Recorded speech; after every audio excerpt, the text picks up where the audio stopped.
মা ভালো আছো? হ্যাঁ বাবা ম্যাক্সিল আমি ভালো আছি বাবা। মা বাবা ভালো আছে? সবাই ভালো আছে বাবা। আর তোমরা বুড়ো বয়সে কি শুরু করবে? আরে বলো না বাবা, তোমার শ্বশুর মশাইকে তুমি চেনো তো? কতবার করে বলছি, বলি এই দেখো বয়স হয়ে গেছে, শরীর আর টানে না, বাচ্চা কাচ্চা নেওনি। বাহ। হ্যাঁ কাঁদে কোনো কথা শোনে না।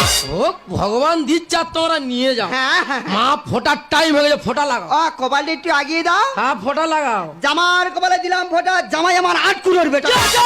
আমি 8 কুড়ে বেটা, আমার 6-7 ভাই বোনে 8 কুড়ে বেটা। ও বাবা এগুলো জামা ষষ্ঠীর নিয়ম বলতে হয়। ও মা গো জানা ছিল না। হ্যাঁ হ্যাঁ ও মা ফোটা লাগাও। জামার কপালে দিলাম ফোঁটা, জামাই আমার বংশের পাঁটা।